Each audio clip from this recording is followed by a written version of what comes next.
போல் பாக்கிய செல்வம் புவியில் இல்லையே.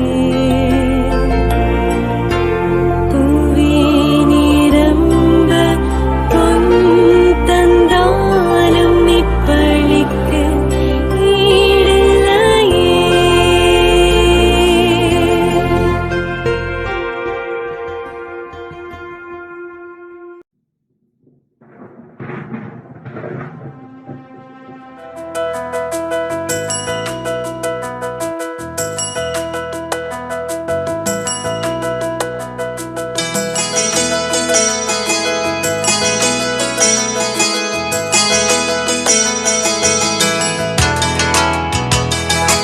இணைந்து வாருங்கள், மகிழ்ந்து கூடுங்கள், இறைவன் பலியில் கலந்திட விரைந்து வாருங்கள். இணைந்து வாருங்கள், மகிழ்ந்து கூடுங்கள், இறைவன் பலியில் கலந்திட விரைந்து வாருங்கள். வாருங்கள் வாருங்கள் இறைக்குலமே வாருங்கள், வானதேவன் பலியினில் கலந்திடவே வாருங்கள். வாருங்கள் வாருங்கள் இறைக்குலமே வாருங்கள், வானதேவன் பலியினில் கலந்திடவே வாருங்கள்.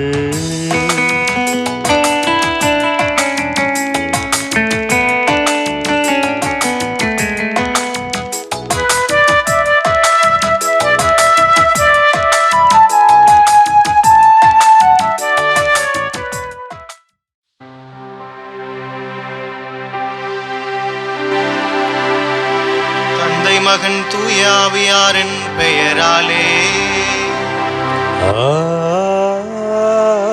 ஆமென். நம் ஆண்டவராகிய இயேசு கிறிஸ்துவின் அருளும் கடவுளின் அன்பும் தூய ஆவியாரின் நட்புறவும் உங்கள் அனைவரோடும் இருப்பதாக. உம் ஆன்மாவோடும் இருப்பதாக. இயேசு கிறிஸ்துவில் அன்புமிக்க சகோதர சகோதரிகளே, உங்கள் அனைவரையும் நம்முடைய ஆண்டவர் இயேசு கிறிஸ்துவினுடைய நாமத்தினாலே இந்த கல்வாரி பலிக்கு அன்போடு வரவேற்கிறேன். இன்று நமக்கு கொடுக்கப்பட்டுள்ள நற்செய்தி வாசகமும் மற்றும் இன்று நாம் கொண்டாடக்கூடிய இந்த திருவழிபாட்டு நிகழ்வும் நமக்கு கொடுக்கக்கூடிய அழைப்பு, நாம் நம்முடைய வாழ்க்கையில் எப்பொழுதுமே சரியான சித்தாந்தங்களையும் சரியான கருத்துக்களையும் கொண்ட பிள்ளைகளாக வாழ அழைக்கப்படுகின்றோம். நம்மில் அனைவருமே ஏதாவது ஒரு கருத்துக்களை மையப்படுத்தியும் ஏதாவது ஒரு சித்தாந்தத்தை மையப்படுத்தியும் தான் நம்முடைய வாழ்க்கை இருக்கிறது. ஆனால் நாம் மையப்படுத்தி அமைந்திருக்கின்ற அந்த சித்தாந்தம் சரியாக இருக்கிறதா, நாம் கொண்டிருக்கக்கூடிய அந்த கருத்து சரியானதா என்று சிந்தித்து பார்ப்பதற்கு இன்றைய திருவழிபாட்டு நிகழ்வு நமக்கு அழைப்பு விடுக்கிறது. ஒன்றை பற்றின புரிதல் எப்பொழுது நமக்கு சரியாக இருக்கிறதோ அப்பொழுது நம்முடைய வாழ்வு சரியாக இருக்கும் என்பதில் எந்தவித ஐயமும் இல்லை. நாம் எதை பற்றி எப்படி புரிந்து கொண்டிருக்கிறோமோ அப்படித்தான் நம்முடைய வாழ்க்கை முறை அமையும் என்பது வரலாற்று நிகழ்வுகளின் வழியாகவும் இன்று நாம் வாழ்ந்து கொண்டிருக்கக்கூடிய இந்த சூழ்நிலையிலும் நம்முடைய வாழ்க்கையிலிருந்தும் நம்மை சுற்றி இருக்கக்கூடிய நம்முடைய சுற்றத்தார் வாழ்க்கையிலிருந்தும் நம்மால் கற்று தெளிய முடிகிறது. அப்படி கற்று தெளிந்த பிறகும் நாம் நம்முடைய கருத்துக்களையும் சித்தாந்தங்களையும் சரியான முறையில் அமைத்துக் கொள்கிறோமா என்கின்ற கேள்வியை எழுப்பிய வண்ணம் அதே சரியான கருத்துக்களை கொண்ட பிள்ளைகளாக வாழ இன்றைய திருவழிபாட்டு நிகழ்வு நமக்கு அழைப்பு விடுக்கிறது. அதற்கான வரம் வேண்டி தொடர்ந்து இந்த பலியில் நாம் மன்றாடுவோம். சகோதர சகோதரிகளே, தூய மறை நிகழ்வுகளை கொண்டாட நாம் தகுதி பெறும் பொருட்டு நம் பாவங்களை ஏற்றுக்கொள்வோம்.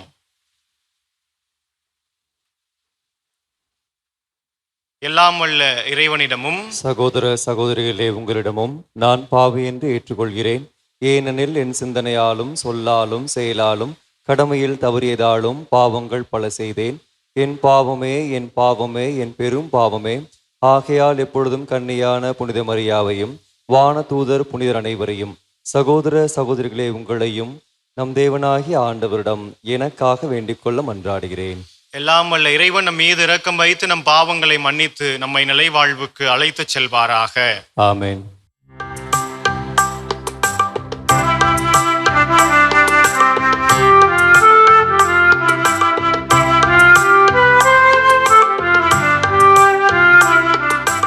ஆண்டவரே இரக்கமாயிரும்.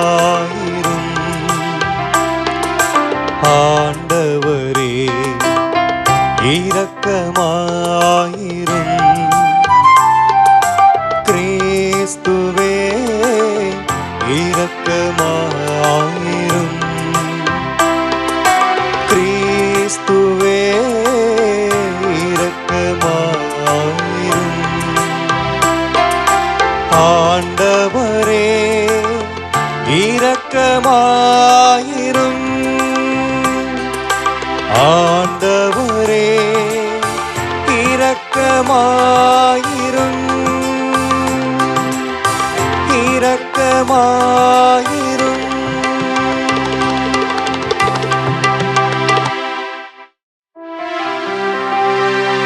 மன்றாடுவோமாக.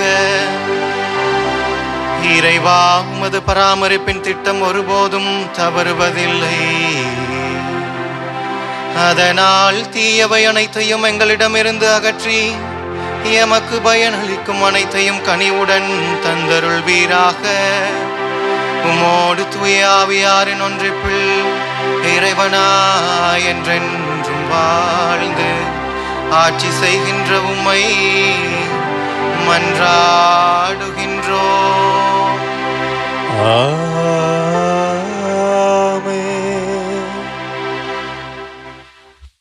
முதல் வாசகம். உம்மீது என் கைகளை விரித்ததால் உமக்குள் வந்துள்ள கடவுளின் வரத்தை புத்துயிர் பெற செய்யும். திருத்தூதர் பவுல் திமோத்தேயுவுக்கு எழுதிய 2ஆம் திருமுகத்திலிருந்து வாசகம். அதிகாரம் 1, இறைவசனங்கள் 1-3 மற்றும் 6-12 முடிய. என் அன்பார்ந்த பிள்ளை திமோத்தேயுவுக்கு கடவுளின் திருவுளத்தால் கிறிஸ்து இயேசு அருளும் வாழ்வு பற்றிய வாக்குறுதிக்கு ஏற்ப அவருடைய திருத்தூதனான பவுல் எழுதுவது. தந்தையாம் கடவுளிடமிருந்தும் நம் ஆண்டவராம் இயேசு கிறிஸ்துவிடமிருந்தும் அருளும் இரக்கமும் அமைதியும் உரித்தாகுக. என் முன்னோரை போன்று தூய்மையான மனச்சான்றுடன் கடவுளுக்கு பணியாற்றும் நான் அவருக்கு நன்றி கூறுகிறேன். இரவும் பகலும் இடைவிடாமல் என் மன்றாட்டுகளில் உன்னை நினைவு கூறுகின்றேன். உன்மீது என் கைகளை வைத்து திருப்பணியில் அமர்த்திய போது உனக்குள் எழுந்த கடவுளின் அருட்கொடையினை தூண்டி எழுப்புமாறு நினைவுறுத்துகிறேன். கடவுள் நமக்கு கோழை உள்ளத்தினே அல்ல, வல்லமையும் அன்பும் கட்டுப்பாடும் கொண்ட உள்ளத்தையே வழங்கியுள்ளார். எனவே நம் ஆண்டவருக்கு நீ சான்று பகர்வதை குறித்தோ அவர் பொருட்டு நான் கைதியாக இருப்பதை குறித்தோ வெட்கமடைய தேவையில்லை. கடவுளின் வல்லமைக்கு ஏற்ப நற்செய்தியின் பொருட்டு துன்பத்தில் என்னுடன் பங்கு கொள். அவர் நம் செயல்களை முன்னிட்டல்ல, காலங்களுக்கு முந்திய தமது தீர்மானத்தின்படி கிறிஸ்து இயேசு வழியாக நமக்கு அளிக்கப்பட்ட அருளின்படி நம்மை மீட்டுள்ளார். நமக்கு தூய அழைப்பை விடுத்துள்ளார். நம் மீட்பராகிய கிறிஸ்து இயேசு உலகில் தோன்றியதன் மூலம் இப்போது அருள் வெளிப்பட்டுள்ளது. அவர் சாவை அழித்து அழியா வாழ்வை நற்செய்தியின் வழியாக ஒளிர செய்தார்.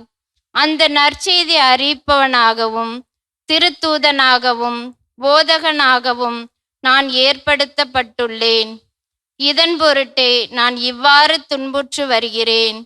எனினும் வெட்கமுறுவதில்லை, ஏனெனில் நான் யாரிடம் நம்பிக்கை கொண்டுள்ளேன் என அறிவேன்.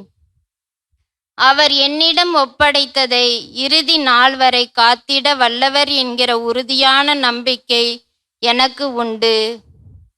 ஆண்டவரின் அருள்வாக்கு. இறைவனுக்கு நன்றி. பதிலுரை பாடல். பல்லவி. ஆண்டவரே, உம்மை நோக்கி என் கண்களை உயர்த்தியுள்ளேன்.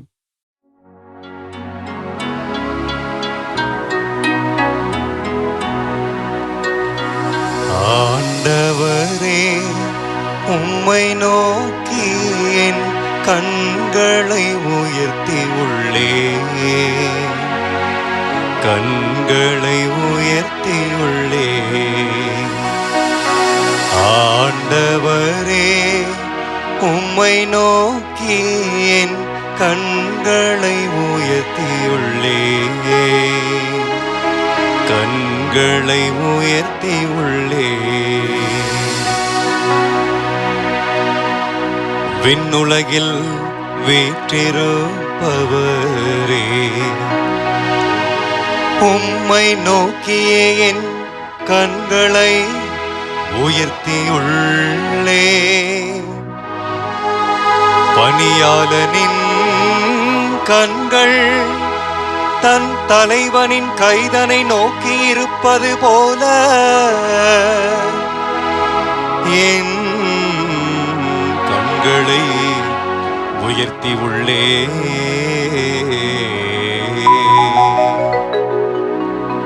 ஆண்டவரே, உம்மை நோக்கி என் கண்களை உயர்த்தி உள்ளே, கண்களை உயர்த்தி உள்ளே. பணிப்பெண்ணின் கண்கள் தன் தலைவியின் கைதனை நோக்கி இருப்பது போல எம் கடவுளாகிய ஆண்டவரே, நீர் எமக்கு இறங்கும் வரை எம் கண்கள் உம்மையே நோக்கியிருக்கும்.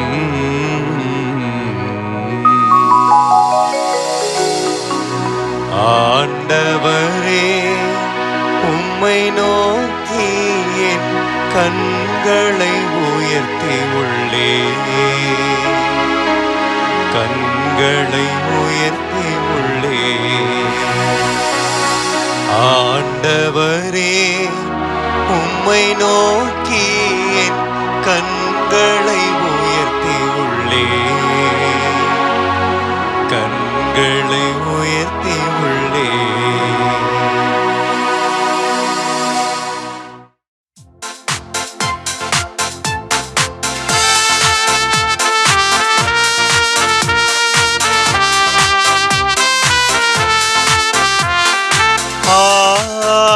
Alleluia, Alleluia, Alleluia, Alleluia, Alleluia, Alleluia, Alleluia, Alleluia, Alleluia, Alleluia, Alleluia. உயிர்த்தெழுதலும் வாழ்வும் நானே, என்னிடம் நம்பிக்கை கொள்பவர் இறப்பினும் வாழ்வார். அல்லேலூயா,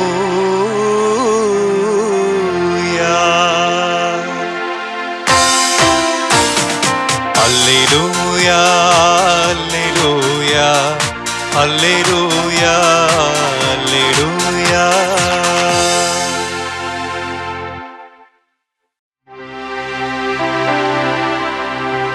ஆண்டவர் உங்களோடு இருப்பாராக. உம் ஆன்மாவோடும் இருப்பாராக.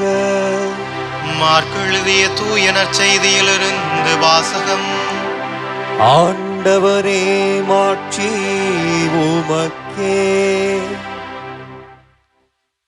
அக்காலத்தில் உயிர்த்தெழுதல் இல்லை என்னும் கருத்துடைய சதுசேயர் இயேசுவை அணுகி, போதகரே, ஒருவர் மகப்பேரின்றி தம் மனைவியை விட்டுவிட்டு இறந்து போனால் அவரை கொழுந்தனே மனைவியாக ஏற்றுக்கொண்டு சகோதரருக்கு வழிமரபு உருவாக்க வேண்டும் என்று மோசே நமக்கு எழுதி வைத்துள்ளார்.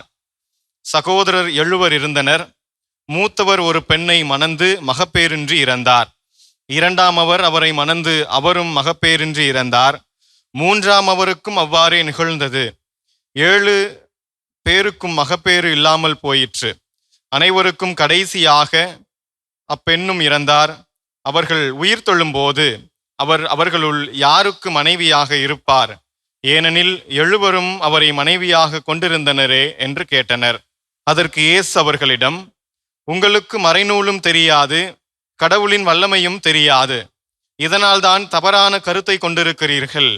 இறந்து உயிர் தொழும்போது யாரும் திருமணம் செய்து கொள்வதில்லை. மாறாக அவர்கள் விண்ணக தூதரை போல் இருப்பார்கள். இறந்தோர் உயிருடன் எழுப்பப்படுவதை பற்றி மோசேயின் நூலில் முட்புதர் பற்றிய நிகழ்ச்சியில் இவ்வாறு வாசித்தது இல்லையா? ஆபிரகாமின் கடவுள், ஈசாக்கின் கடவுள், யாக்கோபின் கடவுள் நானே என்று கடவுள் அவரிடம் சொன்னாரே. அவர் இறந்தோரின் கடவுள் அல்ல, மாறாக வாழ்வோரின் கடவுள். நீங்கள் தவறான கருத்து கொண்டிருக்கிறீர்கள் என்று கூறினார்.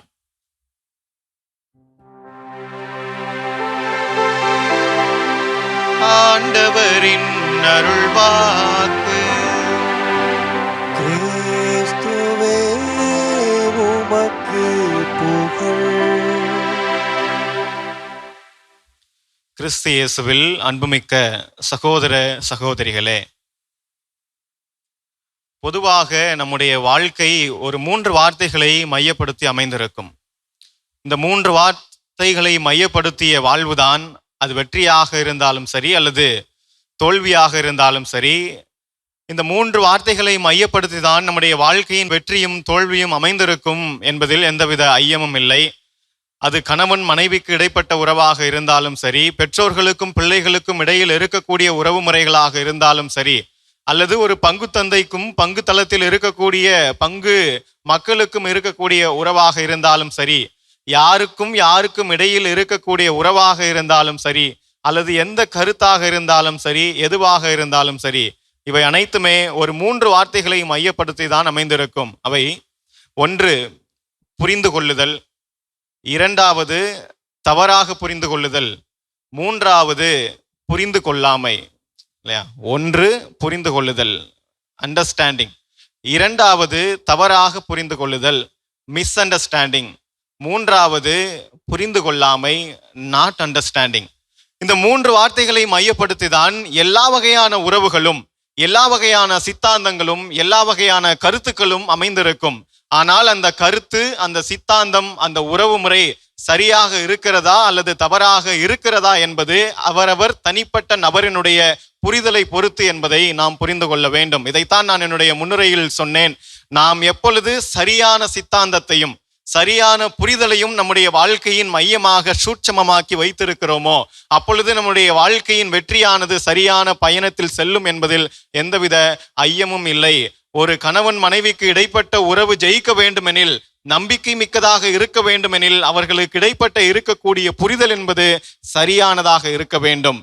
ஒரு கட்சியினுடைய சித்தாந்தம் உண்மையாகவே ஜெயிக்க வேண்டுமெனில் அந்த கட்சியினுடைய சித்தாந்தம் சரியாக இருக்க வேண்டும். தவறான கண்ணோட்டத்திற்காக உருவாக்கப்பட்ட சித்தாந்தமாக இல்லாமல், தவறான கண்ணோட்டத்திற்காக உருவாக்கப்பட்ட கருத்தாக இல்லாமல், எப்பொழுது ஒரு சரியான காரியத்திற்காக, நியாயமான காரியத்திற்காக அந்த சித்தாந்தமும் கருத்தும் உருவாக்கப்பட்டதோ, அப்பொழுது அந்த சித்தாந்தமும் கருத்தும் சரியான பாதையில் பயணித்துக் கொண்டிருக்கிறது. அது எதை நோக்கி பயணித்துக் கொண்டிருக்கிறதோ அது வெற்றியில் சென்று முடியும் என்பதில் எந்தவித சந்தேகமும் இல்லை, ஐயமும் இல்லை. அதை நாம் சரியாக புரிந்து கொள்ள வேண்டும். நாம் கொண்டிருக்கக்கூடிய சித்தாந்தங்களும் நாம் கொண்டிருக்கக்கூடிய கருத்துக்களும் சரியாக இருக்கிறதா, நியாயமாக இருக்கிறதா, யோக்கியமாக இருக்கிறதா என்பதை சிந்தித்து அந்த கருத்துக்களை உள்வாங்கி, அந்த சித்தாந்தத்தை உள்வாங்கி நம்முடைய வாழ்க்கை முறையை எடுத்து செல்லக்கூடிய பிள்ளைகளாக வாழ்வதற்கு நாம் அழைக்கப்படுகின்றோம். எடுத்துக்காட்டாக நம்முடைய வாழ்க்கையில் நடக்கின்ற, இன்று நம்முடைய சமுதாயத்தில் நடந்து கொண்டிருக்கக்கூடிய சில விஷயங்களை யோசித்து பாருங்கள். கல்வியை எடுத்துக்கொள்ளுங்கள். எதற்காக கல்வி உருவாக்கப்பட்டது? கல்வி என்பது ஒரு மனிதனுடைய ஒழுக்கத்தை செதுக்க வேண்டும். கல்வி என்பது ஒரு தனி மனிதனுடைய அறத்தை செதுக்க வேண்டும். கல்வியினால் ஒருவன் கல்வி பயின்று கொண்டிருப்பதன் காரணமாக அவனுடைய தனி மனித அறம் மென்மேலும் வளர்ந்து கொண்டிருக்க வேண்டும். அறத்திலும் ஒழுக்கத்திலும் ஒருவரை ஒருவர் மதிப்பதிலும் எல்லோரும் எல்லோருக்கும் சமம், யாரும் யாருக்கும் தாழ்ந்தவன் இல்லை என்கின்ற சித்தாந்தங்களை எல்லாம் உருவாக்குவதுதான் கல்வி. அதற்காகத்தான் ஒரு மனிதன் கல்விக்கு செல்கிறான், கல்வியை கற்றுக்கொள்கிறான், படிக்கின்றான், படித்து தன்னுடைய வாழ்க்கையை மேம்படுத்திக் கொள்கிறான் என்பதற்காக உருவாக்கப்பட்டது இந்த கல்வி. ஆனால் இன்று எப்படி ஆகிவிட்டது கல்வி? ஒருவன் படித்தால் வேலை கிடைக்கும், அப்படி என்றால் it has become like a business, இல்லையா? எப்படி ஆகிவிட்டது என்றால் இது ஏதோ ஒரு வாணிபம் மாதிரி ஆகிவிட்டது.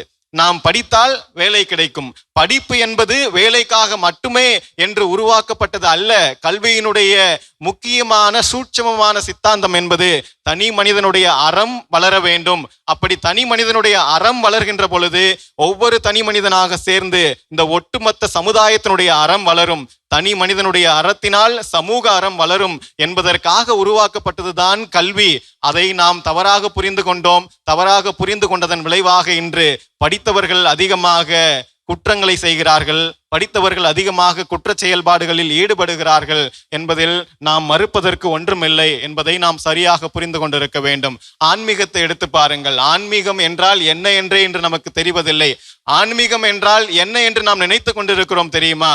கோவிலுக்கு வந்து முழங்கால் படியிட்டு சாமி கும்பிடுவது, நான் வேண்டுவதை ஆண்டவர் எனக்கு நிறைவேற்றுகிறார் என்றால் என்னுடைய பக்தி மேன்மேலும் வளரும், ஆண்டவரின் மீது கொண்டிருக்கக்கூடிய விசுவாசமும் நம்பிக்கையும் மேன்மேலும் வளரும். அப்படி மேன்மேலும் என்னுடைய நம்பிக்கையும் விசுவாசமும் ஆண்டவருடன் கேட்டதன் காரணமாக கிடைத்ததனால் அது ஆன்மீகமாக பார்த்து கொண்டிருக்கிறோம். அதே நபர், அதே கேட்டு பெற்றுக்கொண்ட நபர் வெளியில் சென்று கெட்ட வார்த்தை பேசுகிறான், வெளியில் சென்று அறமற்ற வாழ்க்கை வாழ்கிறான், வெளியில் சென்று ஒழுக்கமற்ற பிள்ளையாக இருக்கிறான், வெளியில் சென்று யாரையும் மதிக்காமல் இருக்கிறான், வெளியில் சென்று பணத்தை மையப்படுத்தி தன்னுடைய வாழ்க்கையை அமைத்துக் கொள்கிறான், வெளியில் சென்று சாதியை மையப்படுத்தி தன்னுடைய வாழ்க்கையை அமைத்துக் கொள்கிறான், வெளிச்சென்று மதத்தை மையப்படுத்தி தன்னுடைய வாழ்க்கை அமைத்துக் கொள்கிறான். ஆன்மீகம் என்பது வெறுமனே கடவுளை கும்பிடுவது அல்ல, கடவுளிடம் நம்முடைய தேவைகளை வேண்டி பெற்றுக்கொள்வது அல்ல. ஆன்மீகம் என்பது அதையும் தாண்டி தன்னுடைய நற்பண்புகளால் வெளிக்காட்டுவது.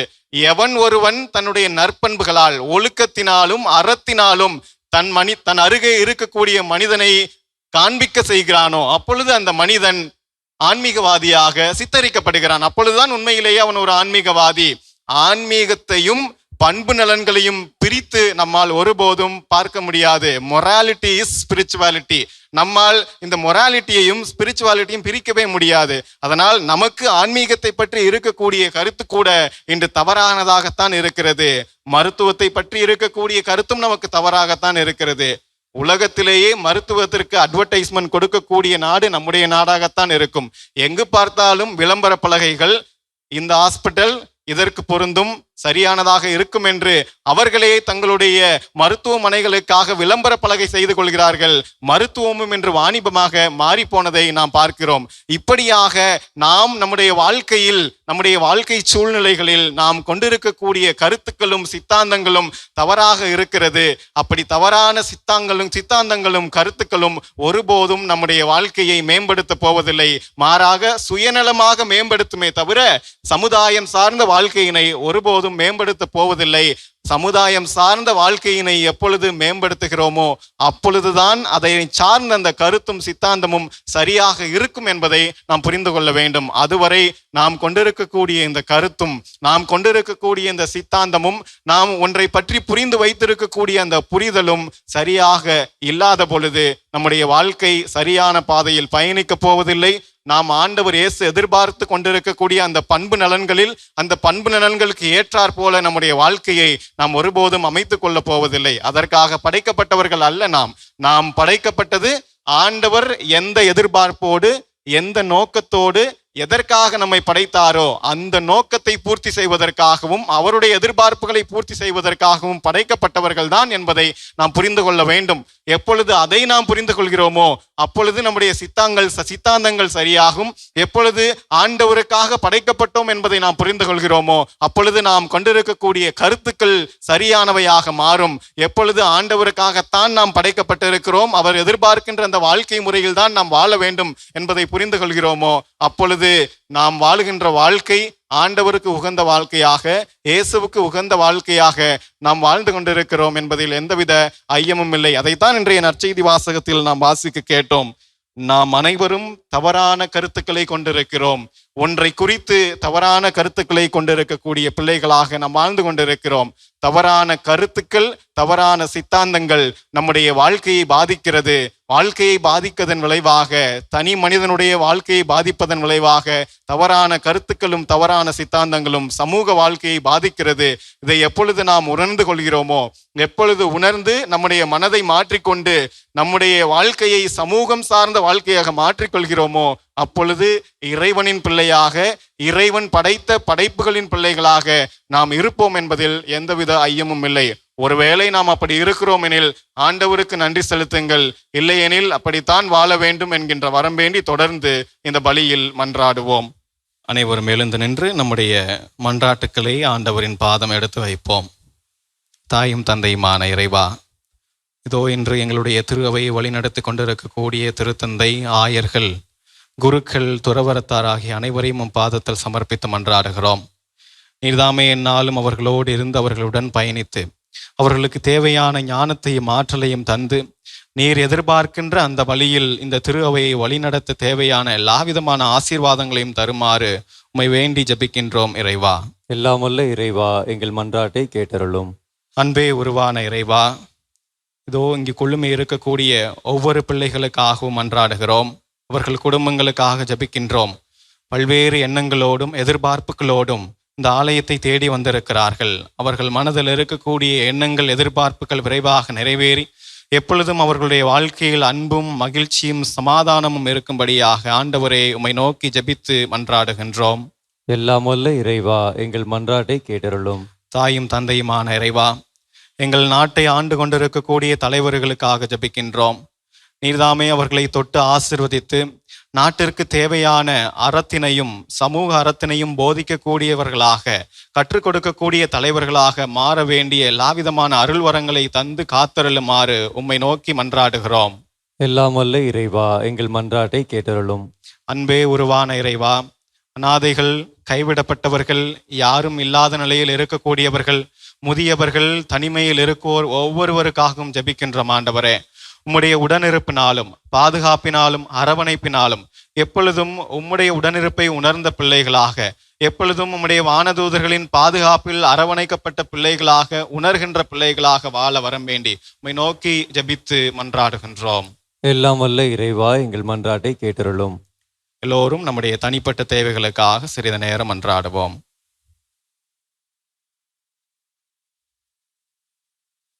இந்த மன்றாட்டுக்களை எல்லாம் எங்கள் ஆண்டவராகிய கிறிஸ்து வழியாக உம்மை நோக்கி ஜெபித்து மன்றாடுகிறோம். ஜீவனுள்ள நல்ல பிதாவே, ஆமென்.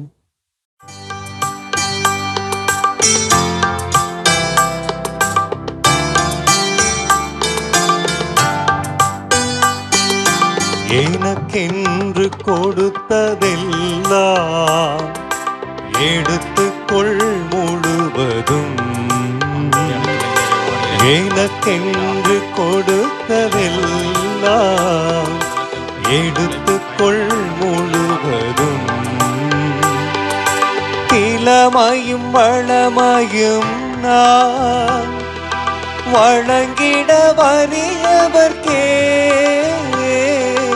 இளமையும் பலமையும் நான் வழங்கிட வறியவர்க்கே. வரம் தருவாய் இறைமகனே, தந்திட வருகின்றேன். இறைவா, என்னையே உமக்காக தந்திட வருகின்றேன். இறைவா, என்னையே உமக்காக தந்திட வருகின்றேன். இறைவா, என்னையே உமக்காக. சகோதர சகோதரிகளே, என்னுடையதும் உங்களுடையதுமான இப்பலி எல்லாம் வல்ல இறைவனுக்கு ஏற்றதாகும்படி ஜெபியுங்கள். ஆண்டவர் தமது பேரின் புகழ்ச்சிக்காகவும் ஆட்சிக்காகவும் நமது நன்மைக்காகவும் புனித திரு அவை அனைத்தின் நலனுக்காகவும் உமது கையிலிருந்து பலியினை ஏற்றுக்கொள்வாராக. ஆண்டவரே, உமது பரிவிரக்கத்தில் நம்பிக்கை கொண்டு காணிக்கைகளுடன் வணக்கத்துக்குரிய பீடத்துக்கு நாங்கள் கூடி வருகின்றோம். அதனால் எங்களை உமது அருளால் தூய்மைப்படுத்தி நாங்கள் கொண்டாடும் இம்மறை நிகழ்வுகளால் எங்களை புனிதப்படுத்துவீராக. எங்கள் ஆண்டவராகிய கிறிஸ்து வழியாக உம்மை மன்றாடுகின்றோம்.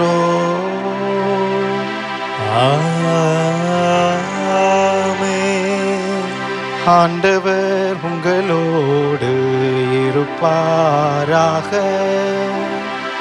உம் ஆன்மாவோடும் இருப்பாராக.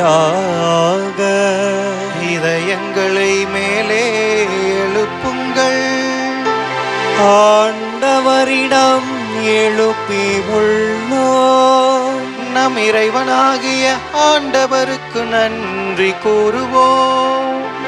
அது தகுதியும் நீதியும் ஆனதே.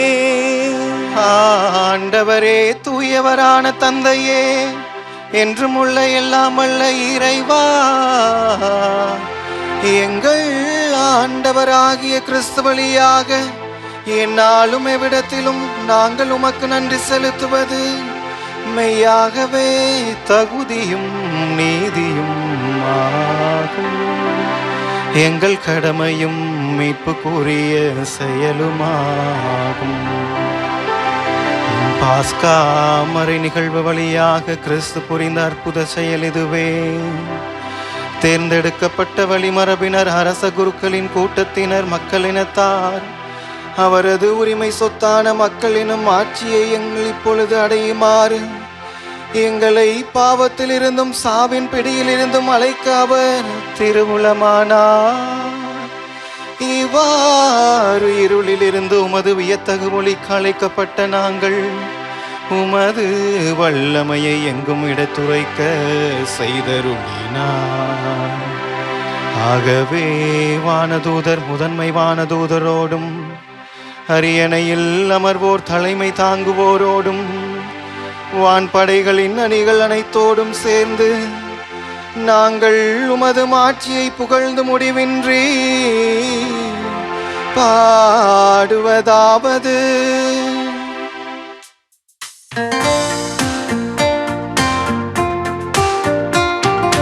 தூயவர் தூயவர் தூயவர் படைகளின் கடவுளமாண்டவர்.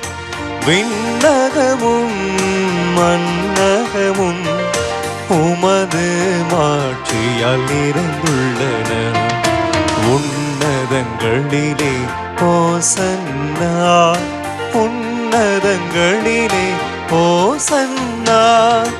ஆண்டவர் பெயரால் வருகிறவர் ஆசி பெற்றவர். உன்னதங்களிலே ஓசன்னா, உன்னதங்களிலே ஓசன்னா. ஆண்டவரே, நீர் மெய்யாகவே தூயவர், தூய்மை அனைத்துக்கும் ஊற்று. ஆகவே உம்முடைய ஆவியை பொழிந்து இக்காணிக்கைகளை தூய்மைப்படுத்த உம்மை வேண்டுகின்றோம். இவ்வாறு எங்கள் ஆண்டவர் இயேசு கிறிஸ்துவின் உடலும் இரத்தமுமாக எங்களுக்கு இவை மாறுவனவாக. அவர் பாடுபட உளம் கனிந்து தம்மை கையளித்த போது அப்பத்தை எடுத்து நன்றி செலுத்தி அதை பிட்டு தம் சீடர்களுக்கு அளித்து அவர் கூறியதாவது: அனைவரும் இதிலிருந்து பெற்று உண்ணுங்கள், ஏனெனில் இது உங்களுக்காக கையளிக்கப்படும் என் உடல்.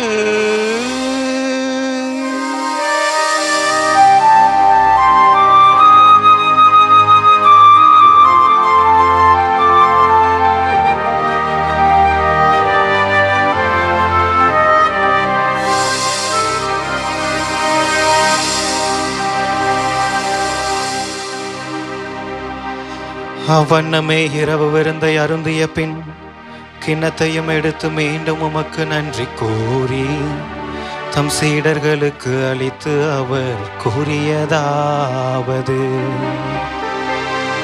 அனைவரும் இதிலிருந்து பெற்று பருகுங்கள், ஏனெனில் இது புதிய நிலையான உடன்படிக்கைக்குரிய என் இரத்தத்தின் கிண்ணம். இது பாவ மன்னிப்புக்கென்று உங்களுக்காகவும் பலருக்காகவும் சிந்தப்படும் இதை என் நினைவாக செய்யுங்கள்.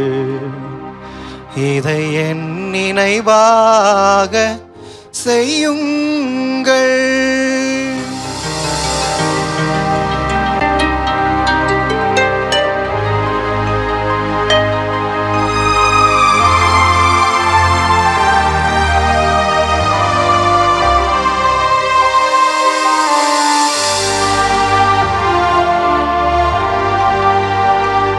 நம்பிக்கையின் மறைபொருள். ஆண்டவரே, நீர் வருமளவும் உமது இறப்பினை அறிக்கையிடுகின்றோம், உமது உயிர்ப்பினையும் எடுத்துரைக்கின்றோம். ஆகவே ஆண்டவரே, நாங்கள் கிறிஸ்துவின் இறப்பினையும் உயிர்ப்பினையும் நினைவு கூர்ந்து வாழ்வு தரும் அப்பத்தையும் மீட்பளிக்கும் கிண்ணத்தையும் உமக்கு ஒப்புக் கொடுக்கின்றோம். உம் திருமுன் நின்று உமக்கு ஊழியம் புரிய தகுந்தவர்கள் என எங்களை ஏற்றுக்கொண்டீர். எனவே உமக்கு நன்றி செலுத்துகின்றோம். மேலும் கிறிஸ்துவின் உடலிலும் இரத்தத்திலும் பங்கு கொள்ளும் எங்களை தூய ஆவியார் ஒன்று சேர்க்க வேண்டும் என உம்மை தாழ்மையுடன் மன்றாடுகின்றோம். ஆண்டவரே, உலகெங்கும் பரவி இருக்கும் ஒரு திரு அவையை நினைவு கூர்ந்தரலும். எங்கள் திருத்தந்தை லியோ, எங்கள் ஆயர் ஆரோக்கியராஜ், எல்லா திருநிலையினர் ஆகிய அனைவரோடும் உமது திரு அவை அன்பில் நிறைவு பெற செய்தரலும். மேலும் உயிர்த்தலும் எதிர்நோக்குடன் துயில் கொள்ளும் எங்கள் சகோதர சகோதரிகளையும் இறந்தோர் அனைவரையும் இரக்கத்துடன் நினைவு கூர்ந்து உமது திருமுக ஒளியினுள் ஏற்றருளும். எங்கள் அனைவர் மீதும் இரக்கமாயிரும். கடவுளின் கன்னித்தாயான புனித மரியா, அவருடைய கணவரான புனித யோசேப்பு, புனித திருத்தூதர்கள், இவ்வுலகில் உமக்கு உகந்தவராய் இருந்தோர் ஆகிய புனிதர் அனைவருடனும் நாங்கள் நிலைவாழ்வில் பங்கு கொள்ளும் தகுதி பெற்று உம் திருமகன் இயேசு கிறிஸ்து வழியாக உம்மை புகழ்ந்தேத்தும் வரமருள உம்மை மன்றாடுகின்றோம்.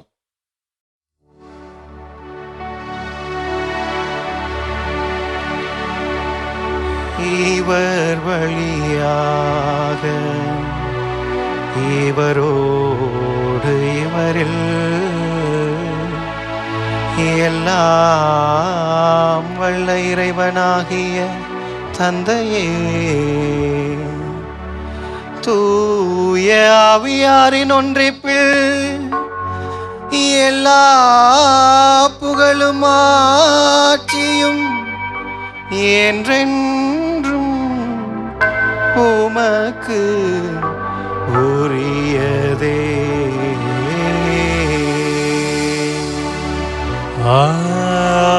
ஆமென், ஆமென், ஆமென். மீட்பரின் கட்டளையால் கற்பிக்கப்பட்டு இறைவனின் படிப்பினையால் பயிற்சி பெற்ற நாம் துணிந்து பாடுவோம். விண்ணுலகில் இருக்கிற எங்கள் தந்தையே, உமது பெயர் தூயது என போற்ற பெருக, உமது ஆட்சி வருக,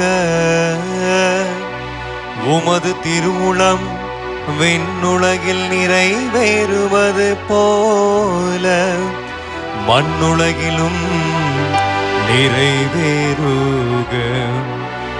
எங்கள் அன்றாட உணவை இன்று எங்களுக்கு தாரும். எங்களுக்கு எதிராக குற்றம் செய்வோரை நாங்கள் மன்னிப்பது போல எங்கள் குற்றங்களை மன்னியும். எங்களை சோதனைக்கு உட்படுத்தாதேயும், தீமையிலிருந்து எங்களை விடுவித்தருளும். ஆண்டவரே, தீமை அனைத்திலிருந்தும் எங்களை விடுவித்து எங்கள் வாழ்நாளில் அமைதியை கனிவுடன் அருள உம்மை மன்றாடுகின்றோம். உமது இரக்கத்தின் உதவியால் நாங்கள் பாவத்திலிருந்து எப்போதும் விடுதலை பெற்று யாதொரு கலக்கமும் இன்றி நலமாயிருப்போமாக. நாங்கள் எதிர்நோக்கி இருக்கும் பேரின்பத்துக்காகவும் எம் மீட்பராகிய இயேசு கிறிஸ்துவின் வருகைக்காகவும் காத்திருக்கின்றோம். ஏனெனில் ஆட்சியும் வல்லமையும் மாட்சியும் என்றென்றும் உமதே. ஆண்டவரே இயேசு கிறிஸ்துவே, அமைதியை உங்களுக்கு விட்டுச் செல்கின்றேன், என் அமைதியையே உங்களுக்கு அளிக்கின்றேன் என்றும் திருத்தூதர்களுக்கு மொழிந்தீரே. எங்கள் பாவங்களை பாராமல் உமது திரு அவையின் நம்பிக்கை கண்ணோக்கி உமது திருவுலத்துக்கு ஏற்பதற்கு அமைதியையும் ஒற்றுமையையும் அளித்தருள்வீராக. என்றென்றும் வாழ்ந்து ஆட்சி செய்கின்றவர் நீரே. ஆமென். ஆண்டவருடைய அமைதி உங்கள் அனைவரோடும் இருப்பதாக. உம் ஆன்மாவோடும் இருப்பதாக. ஒருவருக்கொருவர் அமைதியை பகிர்ந்து கொள்வோம்.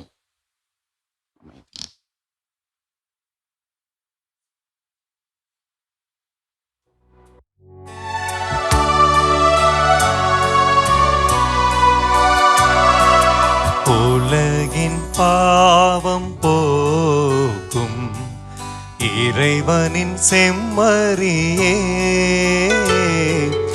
எம்மேல் இரக்கம் வையும். உலகின் பாவம் போக்கும் இறைவனின் செம்மறியே, எம்மேல் இரக்கம் வையும். உலகின் பாவம் போக்கும் இறைவனின் செம்மறியே, எமக்கு அமைதி அருளும், எமக்கு அமைதி அருளும், எமக்கு அமைதி அருளும், எமக்கு அமைதி அருளும். இதோ இறைவனின் செம்மறி. இவரே நம் அனைவரையும் நம்முடைய பாவங்களிலிருந்து மீட்க வந்த அன்பின் தெய்வம் இயேசு கிறிஸ்து. இவருடைய அன்பின் விருந்திற்கு அழைக்கப்பட்ட நாம் ஒவ்வொருவரும் பேறு பெற்றோர். ஆண்டவரே, நீர் என் இல்லத்தில் எழுந்தருள நான் தகுதியற்றவன். ஆனால் ஒரு வார்த்தை மட்டும் சொல்லியருளும், எனது ஆன்மா நலமடையும். கிறிஸ்துவின் திருவுடலும் திரு இரத்தமும் நம்மை காத்து நிலை வாழ்வளிப்பதாக.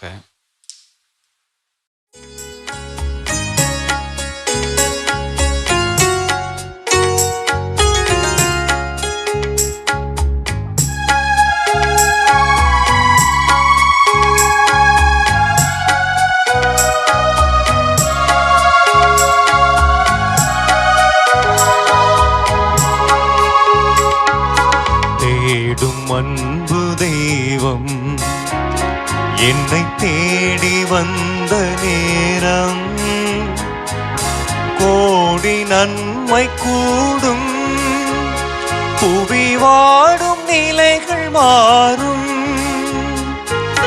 வாடும் நிலைகள் மாறும். இந்த வானதேவன் தந்த வாழ்வு பாதை எந்த வாழும் காலம் போதும். இந்த வானதேவன் தந்த வாழ்வு பாதை எந்த வாழும் காலம் போதும். தேடும் அன்பு தெய்வம். நன்றி கூறி மன்றாடுவோமாக. ஆண்டவரே, உன் தூய மறை நிகழ்வுகளின் கொடைகளை பெற்றுக்கொண்ட நாங்கள் உம்மை பணிவுடன் வேண்டுகின்றோம். அதனால் தமது நினைவாக நாங்கள் செய்யுமாறு உம் திருமகன் கட்டளையிட்டவை எங்களை அன்பின் வளர்ச்சிக்கு இட்டுச் செல்வனவாக. எங்கள் ஆண்டவராகிய கிறிஸ்து வழியாக உம்மை மன்றாடுகின்றோம். ஆமென். ஆண்டவர் உங்களோடு இருப்பாராக. உம் ஆன்மாவோடும் இருப்பாராக. எல்லாம் வல்ல இறைவன் தந்தை மகன் தூயாவியார் உங்களை நிறைவாக ஆசீர்வதிப்பாராக. ஆமென். இறைவனின் அன்பு பிள்ளைகளாக வாழ சென்று வாருங்கள், வாழ்வின் பலி தொடர்கின்றது.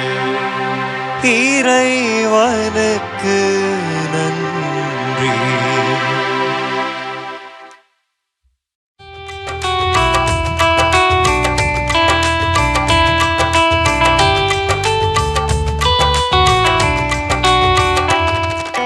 வளனே இயேசுவை வளர்த்தவரே, அருள் வளங்களை எம்மில் வளர்த்திடுமே. வளனே இயேசுவை வளர்த்தவரே, அருள் வளங்களை எம்மில் வளர்த்திடுமே.